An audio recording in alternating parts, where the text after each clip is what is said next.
थोड़ी देर शुरू होगी लोकसभा की कार्रवाई। ओम बिरला मुड़ बनाए जा सकते हैं स्पीकर। सहमति लई विरोधी धिर ने एनडीए नाल कीती गल। लोकसभा च पंजाब के नवे चुने गए सांसद चुकणगे सौ। अमृतपाल सिंह वालों हलफ लैण की संभावना घट। खडूर साहब तो जिते ने चोण। एमरजेंसी के 49 साल पूरे होने ते प्रधानमंत्री मोदी का कांग्रेस से निशाना। बोले हुकूमत ते काबज रहने लई कांग्रेस ने कुचल दिता संविधान। देश को जेल खाने च कीता सी तब्दील। आज देश भर प्रदर्शन कर रही है बीजेपी। दिल दे जल मंत्री आतिशी का आईसीयू च चल रहा इलाज। देर रात हस्पताल च करवाया गया सी दाखिल। भुख हड़ताल दौरान बिगड़ी सी आतिशी की सेहत। केजरीवाल तिहाड़ जेल तो बाहर आउणगे जां नहीं, अज हाई कोर्ट सुनाएगा फैसला। ट्रायल कोर्ट वालों दित्ती बेल ते लगाई सी रोक। ईडी ने केजरीवाल की जमानत नूं दित्ती हुई है चुनौती। थोड़ी देर सुखबीर सिंह बादल की अगवाई च अकाली दल दी है मीटिंग। जिला प्रधाना ते हलका इंचार्जां तो लैणगे फीडबैक। चोण नतीजियां तो बाद आत्ममंथन कर रहा अकाली। ट्रूडो सरकार का पार्टी स्टूडेंट्स नूं वड्डा झटका। वीजा रूल्स कीता वड्डा बदलाव। कैनेडा ने पोस्ट ग्रेजुएशन वर्क परमिट ते लगाई रोक। हजारा स्टूडेंट्स ते पवेगा सीधा इफेक्ट। उत्तराखंड के टिहरी सरकारी ऑफिसर ने कार नाल 5 लोगों को रड़िया। 2 मासूम भैणां सने एक ही परिवार के 3 जियां की मौत। टक्कर तो बाद काफी दूर उछल के डिगे 3। T20 वर्ल्ड कप अफगानिस्तान ने रचा इतिहास। बांग्लादेश को हरा के सेमीफाइनल च मारी एंट्री। टूर्नामेंट तो बाहर होया ऑस्ट्रेलिया।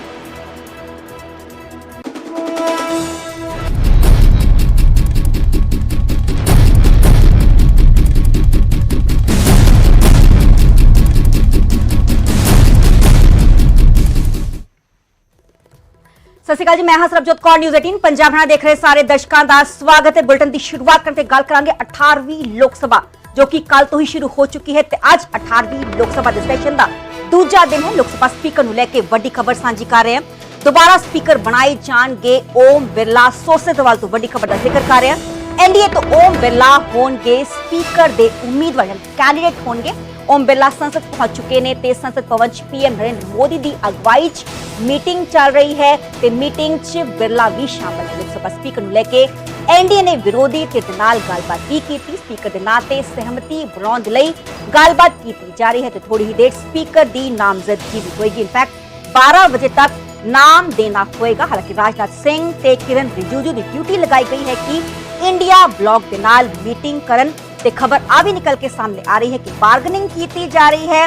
जो एनडीए ब्लॉक है उसका कहना है कि ओम बिरला नू स्पीकर बनाया जाए। हालांकि रजामंदी उन्हां दी लैनी पवेगी क्योंकि यूनानिमसली सर्वसम्मति के नाल ही स्पीकर की चोण होंदी है। पर इंडिया ब्लॉक के वालों मांग की जा रही है कि जो डिप्टी स्पीकर है इंडिया ब्लॉक के वालों बनाया जाए। देखना होगा कि सहमति बनती है कि नहीं। यूनानिमसली सर्वसम्मति के नाल स्पीकर की चोण होंदी है नहीं। जे जो कोई भी गल सिरे नहीं चढ़ी ते देश के संविधान च पहली बार होएगा कि स्पीकर के ओहदे दे लई स्पीकर की पोस्ट के लिए चोण करवाई जाएगी। इस बार जो ऑपोजिशन है वो क्वाइट स्ट्रोंग है क्योंकि ऑपोजिशन को 234 सीटां मिलियां ने। जो एनडीए है एनडीए को 293 सीटां ही है। 240 सीटां बीजेपी ने हासिल कीतियां सी जिसको लेके गठबंधन की सरकार है। नेशनल डेमोक्रेटिक अलायंस की सरकार है ते हुण बार्गेनिंग की जा रही है।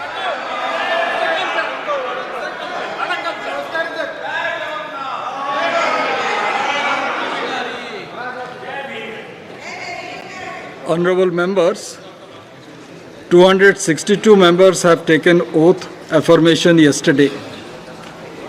Names of members who could not take oath or affirmation yesterday will be called in the end. Now, Secretary General.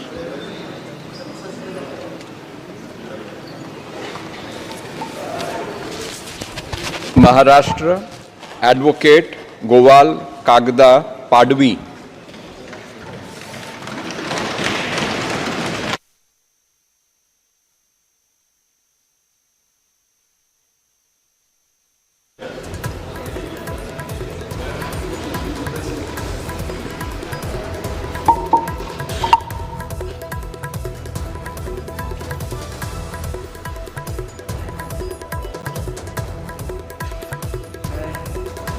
Goval Kagda party. अच्छा कर रहे हो भैया, आज 25 जून है। मैं गोवाल कागड़ा पाडवी जो लोकसभा का सदस्य निर्वाचित हुआ हूँ, सत्यनिष्ठा से प्रतिज्ञान करता हूँ कि मैं विधि द्वारा स्थापित भारत के संविधान के प्रति सच्ची श्रद्धा और निष्ठा रखूँगा। मैं भारत की प्रभुता और अखंडता अक्षुण्ण रखूँगा तथा जिस पद को मैं ग्रहण करने वाला हूँ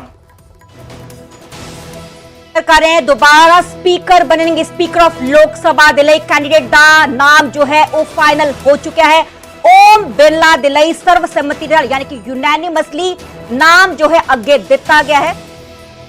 ते दस दे कि लोकसभा स्पीकर ਨੂੰ ਲੈ ਕੇ ਵੱਡੀ ਖਬਰ ਦਾ ਜ਼ਿਕਰ ਕਰ ਰਹੇ एनडीए ਨੈਸ਼ਨਲ ਡੈਮੋਕ੍ਰੈਟਿਕ ਅਲਾਈਅੰਸ सहमति बनी है। ओम बिरला ਦੇ जो नाम ਤੇ ਹੀ ਚਰਚਾ ਕੀਤੀ ਗਈ है। ओम बिरला ਦਾ ਨਾਮ ਹੀ एनडीए ਦੇ ਵੱਲੋਂ ਫਾਈਨਲ ਕੀਤਾ ਗਿਆ ਕਿ ओम बिरला ਦਾ ਨਾਮ ਹੀ लोक सभा स्पीकर दे लई अगे रखा जाएगा। ते थोड़ी ही देर जिस ਨੂੰ ਲੈ ਕੇ 12 बजे तक आनाम देना सीगा ते हुण सहमति बन चुकी है। एनडीए नेशनल डेमोक्रेटिक अलायंस सहमति बन चुकी है कि आज जो नाम है ओम बिरला का नाम फाइनल हो चुका है। ओम बिरला का नाम नेशनल डेमोक्रेटिक अलायंस दे वल्लों दिता जाएगा। हालांकि राजनाथ सिंह ते किरण रिजिजू दे वल्लों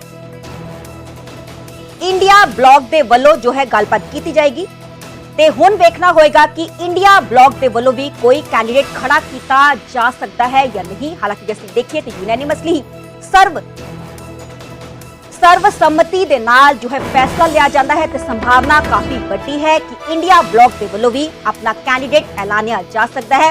जे कैंडिडेट इंडिया ब्लॉक दे वल्लों भी ऐलानिया जाता है तो देश के संविधान च पहली बार होएगा कि स्पीकर दे अहुदे दे लई चोण होएगी। हालांकि संभावना इसकी घट नजर आ रही है पर ओम बिरला का नाम जो है एनडीए दे वल्लों फाइनल कर दिता गया है कि ओम बिरला ही कैंडिडेट होंगे स्पीकर दे चोण दे अहुदे दे लई। तो इस विचाले जो इंडिया ब्लॉक है अपना कैंडिडेट भी ऐलान सकता है पर उसकी जो संभावना है काफी घट नजर आ रही है। जे इंडिया ब्लॉक अपना कैंडिडेट ऐलानदा है तो देश च पहली बार स्पीकर की पोस्ट के लिए चोण होगी। मेरे सहयोगी पंकज कपाही फोन लाइन ते जुड़े हुए ने। पंकज जानना चाहांगे कि एनडीए दे वल्लों ते सर्वसम्मति दे नाल ओम बिरला का नाम फाइनल कर दिता गया है कि संभावना है कि इंडिया ब्लॉक भी कोई कैंडिडेट अपना देगा स्पीकर दे चोण दे लई।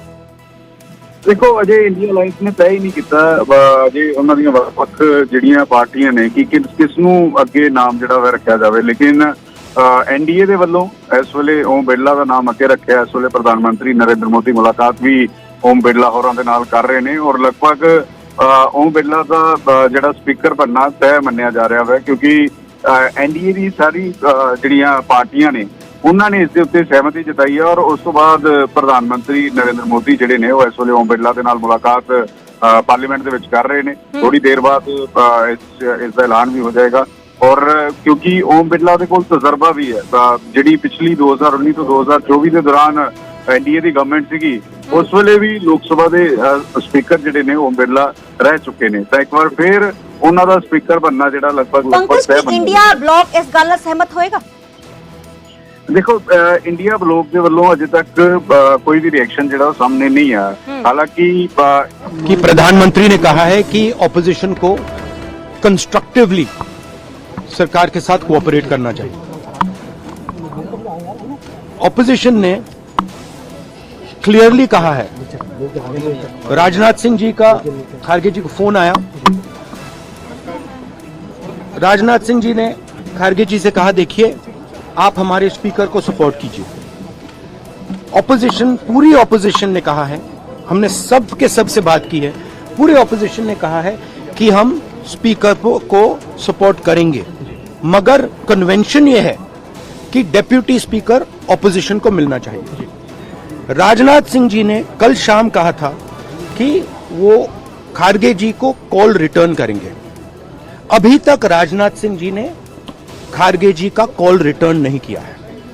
तो मोदी जी कह रहे हैं कंस्ट्रक्टिव कोऑपरेशन हो और फिर हमारे नेता को इंसल्ट करा जा रहा है। तो नियत साफ नहीं है। नरेंद्र मोदी जी कोई कंस्ट्रक्टिव कोऑपरेशन नहीं चाहते हैं क्योंकि कन्वेंशन है कि डेप्यूटी स्पीकर ऑपोजिशन का होना चाहिए और हमने कहा है, पूरे ऑपोजिशन ने कहा है कि अगर कन्वेंशन फॉलो किया जाएगा तो पूरा समर्थन स्पीकर के इलेक्शन में हम देंगे। तो ये मैं आपको क्लैरिफाई करना चाह रहा था। यूपीए के समय में हमने दिया था। तो मेरा कहना है कि नरेंद्र मोदी जी कहते कुछ हैं और करते कुछ हैं। यही इनकी फॉर्मूला है, यही इनकी स्ट्रेटजी है और इनको ये बदलना ही पड़ेगा। Thank you.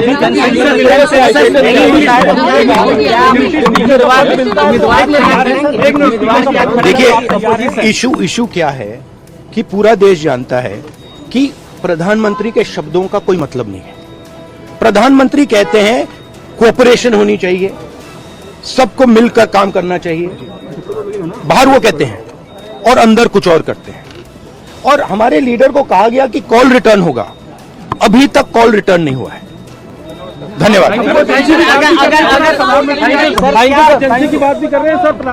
ਤੇ ਰਾਹੁਲ ਗਾਂਧੀ ਨਾਲ ਗੱਲਬਾਤ ਕਰਦੇ ਹੋਏ ਵੱਡਾ ਬਿਆਨ ਦਿੱਤਾ ਗਿਆ। ਉਹਨਾਂ ਨੇ ਕਿਹਾ ਕਿ ਕੱਲ ਰਾਜਨਾਥ ਸਿੰਘ ਦੇ ਵੱਲੋਂ ਫੋਨ ਕੀਤਾ ਗਿਆ ਸੀਗਾ ਮਲਿਕਾਰਜੁਨ ਖੜਗੇ ਨੂੰ ਤੇ ਕਿਹਾ ਗਿਆ ਸੀਗਾ ਕਿ ਓਮ ਬਿਰਲਾ ਦੇ ਨਾਮ ਤੇ ਸਹਿਮਤੀ ਜਤਾਈ ਜਾਏ। ਮਲਿਕਾਰਜੁਨ ਖੜਗੇ ਦੇ ਵੱਲੋਂ ਫੋਨ ਤੇ ਹੀ ਗੱਲਬਾਤ ਕੀਤੀ ਗਈ ਤੇ ਕਿਹਾ ਗਿਆ ਕਿ ਅਸੀਂ ਪੂਰਾ ਸਪੋਰਟ ਓਮ ਬਿਰਲਾ ਨੂੰ ਕਰਾਂਗੇ ਪਰ ਇੰਡੀਆ ਬਲਾਕ ਦਾ ਡਿਪਟੀ ਸਪੀਕਰ ਹੋਣਾ ਚਾਹੀਦਾ ਹੈ। ਹਾਲਾਂਕਿ ਰਾਹੁਲ ਗਾਂਧੀ ਆ ਵੀ ਕਹਿੰਦੇ ਨਜ਼ਰ ਆਏ ਕਿ ਆ ਕਿਹਾ ਗਿਆ ਸੀਗਾ ਰਾਜਨਾਥ ਸਿੰਘ ਦੇ ਵੱਲੋਂ ਕਿ ਕਾਲ ਬੈਕ मल्लिकार्जुन खड़गे ਨੂੰ ਕੀਤੀ ਜਾਏਗੀ ਪਰ ਹਾਲੇ ਤੱਕ ਕਾਲ ਬੈਕ ਨਹੀਂ ਆਈ। ਹਾਲਾਂਕਿ ਜੋ ਰਾਹੁਲ ਗਾਂਧੀ ਨੇ ਪੀਐਮ ਨਰਿੰਦਰ ਮੋਦੀ ਤੇ ਹਮਲਾਵਰ ਵੀ ਸੀ ਤੇ ਕਹਿੰਦੇ ਨਜ਼ਰ ਆਏ ਕਿ ਪੀਐਮ ਨਰਿੰਦਰ ਮੋਦੀ ਨੇ ਕਿਹਾ ਸੀ ਕਿ ਕੰਸਟਰਕਟਿਵ ਕੋਆਪਰੇਸ਼ਨ ਹੋਣੀ ਚਾਹੀਦੀ ਹੈ ਪਰ ਕਨਵੈਨਸ਼ਨ ਦੇ ਹਿਸਾਬ ਨਾਲ ਪਰੰਪਰਾ ਦੇ ਹਿਸਾਬ ਨਾਲ ਜੇ ਜੋ ਕੇਂਦਰ ਸਰਕਾਰ ਦਾ ਜੋ ਹੈ ਉਹ ਸਪੀਕਰ ਹੁੰਦਾ ਹੈ ਤੇ ਵਿਰੋਧੀ ਧਿਰ ਦਾ ਡਿਪਟੀ ਸਪੀਕਰ ਹੁੰਦਾ ਹੈ ਤੇ ਕਹਿੰਦੇ ਕੁਝ ਨੇ ਕਰਦੇ ਕੁਝ ਨੇ। ਰਾਹੁਲ ਗਾਂਧੀ जो हमलावर सी पीएम नरेंद्र मोदी ते हाले तक उन्होंने कहना सीगा कि हाले तक भी कॉल बैक मल्लिकार्जुन खड़गे नूं नहीं आई। जे कॉल बैक आंदी है, जे सहमति बनदी है, जे डेप्यूटी स्पीकर उन्हां दे वल्लों इंडिया ब्लॉक दा ऑपोजिशन दा बुलाया जांदा है ते असीं पूरी सपोर्ट ओम बिरला दे नाम ते करांगे ते देखना होएगा कि की कुछ समीकरण बनते ने। हालांकि जो राहुल गांधी सी हमलावर सी पीएम नरेंद्र मोदी ते उन्हां दे वल्लों कहा गया कि ਉਹ ਕਹਿੰਦੇ ਕੁਛ ਨੇ ਤੇ ਕਰਦੇ ਕੁਛ ਨੇ। ਕੱਲ ਹੀ ਪੀਐਮ ਨਰਿੰਦਰ ਮੋਦੀ ਨੇ ਆ ਬਿਆਨ ਦਿੱਤਾ ਸੀਗਾ ਕਿ ਕੰਸਟਰਕਟਿਵ ਕੋਆਪਰੇਸ਼ਨ ਹੋਣੀ ਚਾਹੀਦੀ ਹੈ ਪਰ ਹੁਣੇ ਤੱਕ ਰਾਜਨਾਥ ਸਿੰਘ ਦਾ ਕਾਲ ਬੈਕ ਜੋ ਹੈ ਮਲਿਕਾਰਜੁਨ ਖੜਗੇ ਨੂੰ ਨਹੀਂ ਆਇਆ ਤੇ ਦੇਖਣਾ ਹੋਏਗਾ ਕਿ ਕੀ ਕੁਝ ਸਹਿਮਤੀ ਬੰਦੀ ਹੈ ਕਿਉਂਕਿ ਰਾਹੁਲ ਗਾਂਧੀ ਦੇ ਵੱਲੋਂ ਕਲੀਅਰ ਕਰ ਦਿੱਤਾ ਗਿਆ ਹੈ ਜੇ ਕਾਲ ਬੈਕ ਆਏਗੀ ਜੇ ਡਿਪਟੀ ਸਪੀਕਰ ਇੰਡੀਆ ਬਲਾਕ ਦਾ ਬਣਾਇਆ ਜਾਏਗਾ ਤਾਂ ਹੀ ਅਸੀਂ ਓਮ ਬਿਰਲਾ ਦੇ ਨਾਮ ਤੇ ਯੂਨੈਨਿਮਸਲੀ ਸਰਵਸੰਮਤੀ ਦੇ ਨਾਲ सपोर्ट करांगे। तो हुण देखना होगा कि कुछ समीकरण बनते ने। दस दिए कि 12 बजे तक जो है स्पीकर के कैंडीडेट का नाम देना होंदा है। अलग सर्वसम्मति नाल नहीं बनती, कोई सहमति नहीं बनती तो जाहिर जी गल है कि संभावना है कि इंडिया ब्लॉक के वल्लों स्पीकर के अहुदे लई कोई कैंडीडेट उतारिया जा सकता है। जे इंडिया ब्लॉक कोई कैंडीडेट उतारदा है तो देश के संविधान पहली बार होएगा कि स्पीकर जो इंपॉर्टेंट बहुत ही इंपॉर्टेंट अहुदा है उसके लिए चोण करवाई जाएगी। तो देखना होएगा कि आने वाले कुछ ही टाइम की कुछ सिनेरियो बनता है पर राहुल गांधी के वल्लों बड़ा बयान दे दिता गया है कि जो डिप्टी स्पीकर के लिए इंडिया ब्लॉक का कोई बनाया जाएगा ताही असी स्पीकर के अहुदे लिए सर्वसम्मति नाल यूनैनिमसली अग्री करांगे। ते देखना होएगा जो 18वीं लोकसभा के सैशन का अज दूजा दिन है। हालांकि एनडीए के वल्लों जो नाम है वो फाइनल कर दिता है पर राहुल गांधी भी अपनी स्टेटमेंट को लेकर बिल्कुल क्लियर। अखबार में लिखा है कि प्रधानमंत्री ने कहा है कि ऑपोजिशन को कंस्ट्रक्टिवली सरकार के साथ कोऑपरेट करना चाहिए। ऑपोजिशन ने अभी ऐसे में राजनाथ सिंह जी ने कुछ बात की। जो हमारी राय पार्टी की है वो है कि उपाध्यक्ष विपक्ष का हो और बाकी बातें अभी सब सामने आ जाएंगी। तो आप लोग सपोर्ट करेंगे नहीं करेंगे अभी सामने आपको दिखाई देगा। इसी सीढ़ियों के बाद सदन है।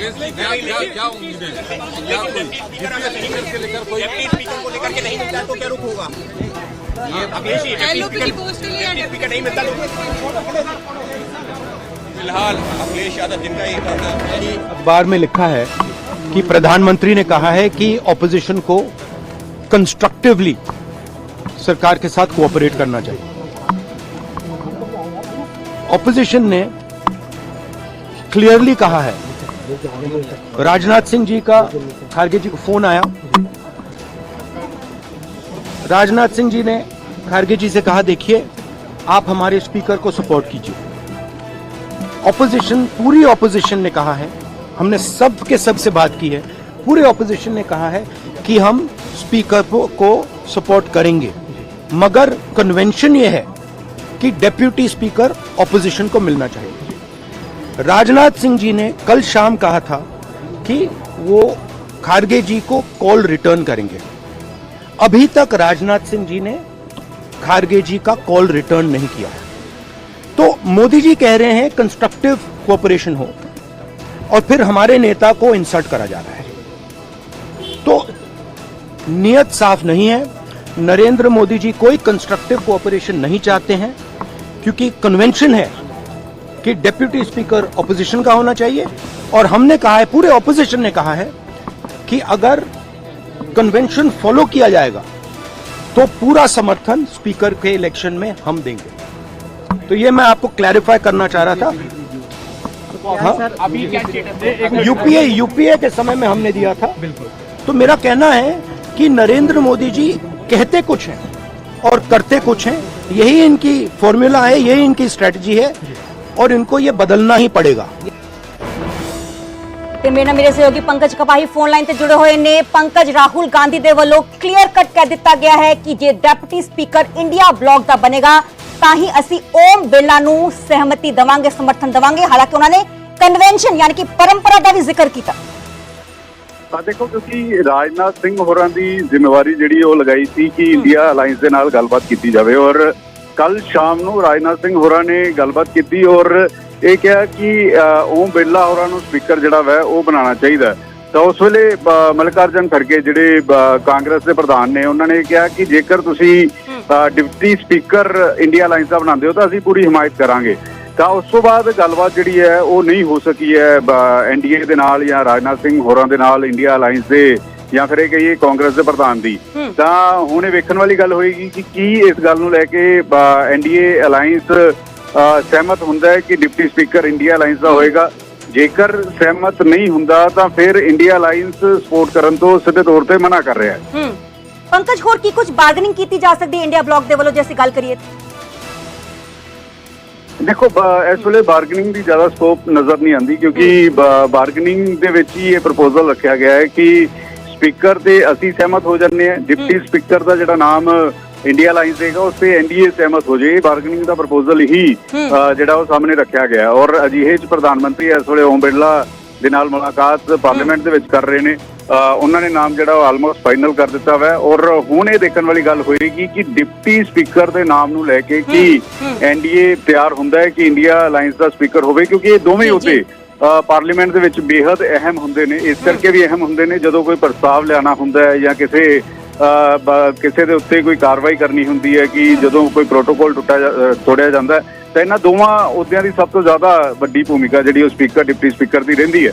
ਤਾਂ ਇਸੇ ਵਜ੍ਹਾ ਕਰਕੇ ਵੀ ਸਪੀਕਰ ਐਨਡੀਏ ਅਲਾਈਅੰਸ ਦਾ ਬਣੇ ਤਾਂ ਡਿਪਟੀ ਸਪੀਕਰ ਜਿਹੜਾ ਹੈ ਉਹ ਇੰਡੀਆ ਅਲਾਈਅੰਸ ਦਾ ਬਣੇ। ਇਸ ਗੱਲ ਨੂੰ ਲੈ ਕੇ ਇੰਡੀਆ ਅਲਾਈਅੰਸ ਸਹਿਮਤ ਹੁੰਦਾ ਹੋਇਆ ਨਜ਼ਰ ਆਉਂਦਾ ਹੈ।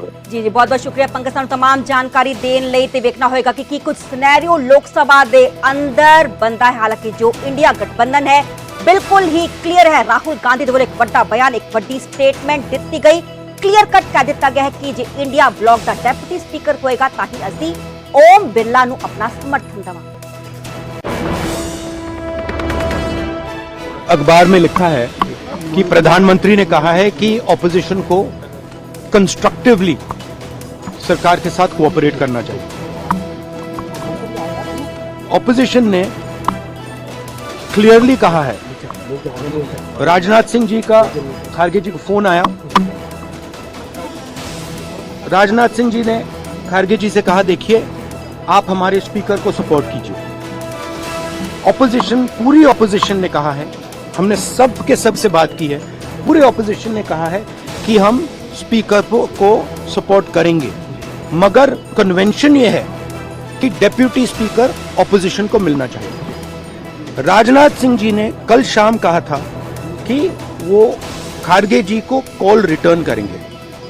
अभी तक राजनाथ सिंह जी ने खारगे जी का कॉल रिटर्न नहीं किया है। तो मोदी जी कह रहे हैं कंस्ट्रक्टिव कोऑपरेशन हो, और फिर हमारे नेता को इंसल्ट करा जा रहा है। तो नियत साफ नहीं है। नरेंद्र मोदी जी कोई कंस्ट्रक्टिव कोऑपरेशन नहीं चाहते हैं, क्योंकि कन्वेंशन है कि डिप्टी स्पीकर ऑपोजिशन का होना चाहिए, और हमने कहा है, पूरे ऑपोजिशन ने कहा है कि अगर कन्वेंशन फॉलो किया जाएगा तो पूरा समर्थन स्पीकर के इलेक्शन में हम देंगे। तो ये मैं आपको क्लैरिफाई करना चाह रहा था। यूपीए के समय में हमने दिया था। तो मेरा कहना है कि नरेंद्र मोदी जी कहते कुछ हैं और करते कुछ हैं, यही इनकी फॉर्मूला है, यही इनकी स्ट्रेटजी है और इनको ये बदलना ही पड़ेगा। सब सामने आ रही चीज जो विपक्ष की मांग यही थी कि उपाध्यक्ष विपक्ष का हो। जो हमारी राय पार्टी की है वो है कि उपाध्यक्ष विपक्ष का हो और बाकी बातें अभी सब सामने आ रही तो आप लोग सपोर्ट करेंगे नहीं करेंगे? अभी सामने आपको दिखाई देगा। इसी चीजों के बाद सदन है।